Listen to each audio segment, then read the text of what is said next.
Yo! What's up mga kapalaboy? Isang adventure na naman nga po pala yung gagawin natin. Kaya ano pang inihintay nyo? Tara na! Let's go! Yun, for today's video nga pala, kukuha tayo ngayon ng kawayan. Ayan, kawayan. Yung kawayan, yun yung gagamitin ko pang luto doon sa mga pupuntahan ko sa iba-ibang lugar, sa bundok. Kasi common na kasi yung mga plato, tsaka mga kasirola. So gusto ko kayo kakaiba naman.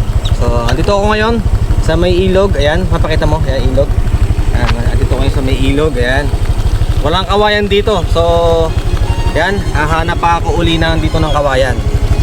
Itingnan namin kung may makikita kaming kawayan dito sa gawidon o sa gawid dito. So sana makakita kami. Tara, let's go! Ayan, kasama ko nga pala si Amang. Ayan, si Amang. Ito yung gustong mag-artista kaya sinama ko siya. Amang, shout out! Siya nga pala si Iglot. Ayan, shout out! So, let's go! So ayan, papunta na kami sa sa kawayanan. So ito yung dinadaanan namin. Medyo ano lang, medyo may tubig. So nagmotor lang ako kasi nga baka ako dito medyo hindi maganda yung daan, baka lumubog si Palaboy, kaya nagmotor na lang ako. So sakto nga, tama, mahihirapan nga si Palaboy dito. Let's go! Yon, eto na, andito na yung kawayan. Natitingnan natin, tingnan natin kung mayroong malaki, kasi parang maliit oh. Alam mo? Para medyo maliit yung pinakapuno niya. So kailangan ko kasi mga ganyang kataba oh. Yan, ganyang kataba para at least ikakat ko sa gitna. Tapos doon ako magluluto sa may loob. So tara, samahan mo ko. Let's go! So ito na yung pinakakawayan niya no. Medyo masuka lang kasi maraming pinakasanga. Alam mo? Medyo mahihirapan tayo kumuha kasi nga nasa gitna yung medyo malalaki. So kailangan pa nating hawanin to. Medyo mahihirapan tayo doon tayo sa kabila. So dito sana sa part na to meron sana, kaso nga lang medyo maliliit kasi hihirapan tayong kumuha dito. So lipat tayo sa kabila, tingnan natin yung kabilang side kung meron. Tara. So eto, naghahanap kami ng ibang lugar na merong kawayan. Doon na tayo sa gawidon, dito tayo sa gawidon. So yan yung yan yung tawag dyan, mais ano? Yung mais, kaso nga lang binaha. So binaha siya kaya nasira siya. Ayan, sayang naman oh. So walang daan dito. Ayan, sa may taas, sa pinakataas siya. Ayan. Kasi medyo maliliit dito sa may taas. Dito kami sa may kabilang side. Kaya tutulungan kami ni nanay manghingi ng kawayan. Alas 3 na lang hapon. Ayan, tingin tayo dito. Ayo. Ayan, may mataba-taba ng konti. Sana makahingi kami. Andito nga pala kami ngayon sa kawayanan. Kaso nga lang medyo masukal. Tapos sa part na kukunan namin ay talagang tuyo na yung mga kawayan. Kaya talagang nahihirapan ako dito mamili. Tapos wala pa akong makita talagang medyo malaki. At puro mga pinagputulan na lang yung mga natira. Doon sa may bandang gitna sana meron, kaso nga lang mahirap kunin. May nakita nga pala ako dito, kaso nga lang medyo mahaba. Kaya ayaw ipakuha ni ate. Yung tinuturo niya kasi sa amin ay medyo alanganin. Kaya sabi ko hahanap na lang kami ng iba. Shout out nga din po pala kay ate sa pagsama sa amin dito. Na kahit hindi kami nakakuha ay sinamahan mo kami. Kaya eto, lumipat kami ng pwesto. Kahit sobrang baba ay diretso pa rin kami. Sumundo na kami ng baker. Eto, medyo nahiya kami manghingi eh. Ayan. Ayan, so naikot na namin yung buong ilog. Wala kami nakita. Binalikan uli namin yung nandun sa kabila. So sumundo na kami ng ng kakilala ni Sangko.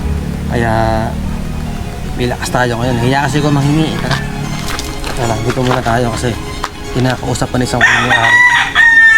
Hindi natin alam kung bibigyan tayo. Ay, nakakalimutan pa ni Amang yung gulok. Kukunin pa ni Amang. Dito kami nanggaling kanina.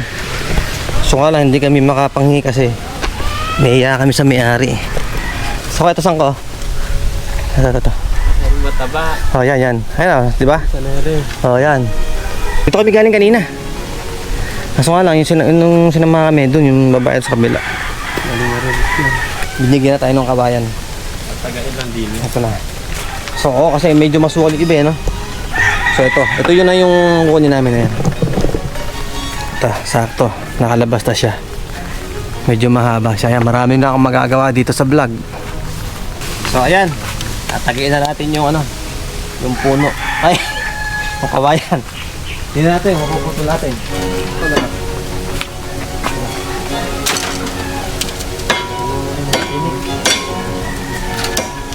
Medyo matigas pala to, pre.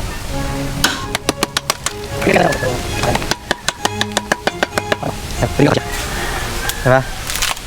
Nice ba? Well, hinahawan muna ni Sangkoy tinik kasi baka sumalabit sa kanyang kutis. Yan, napakalakas po ni Sangkoy pumutol. Yan.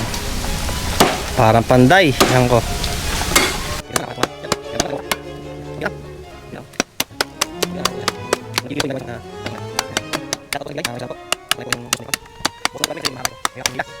Pagod isang ko.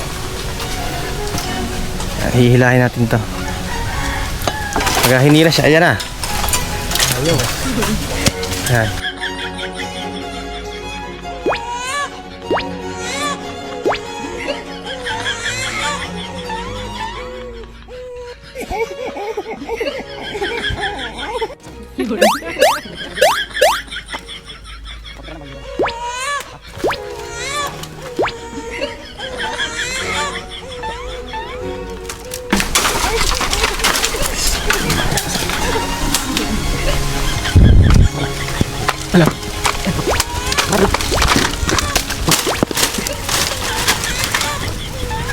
Ay, nakakapagod talaga.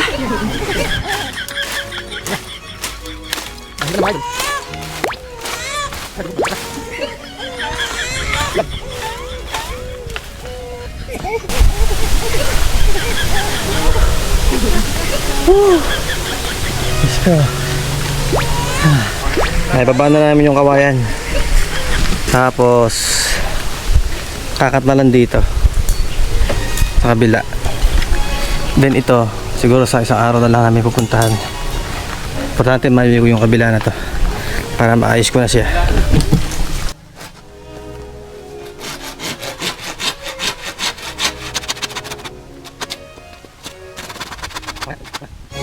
So ito na, yung nakuha natin kawayan. Ayan, pakita mo naman.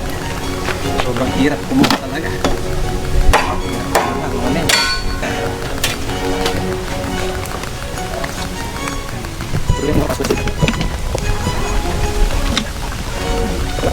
Ayan, sinakay muna namin sa tricycle ni Sangko. Ayan, sakto-sakto na to. Ayan. Marami na akong magagawa dito. Yun. So eto, iwan na lang muna namin dito sa may gilid sa bahay na Sangko.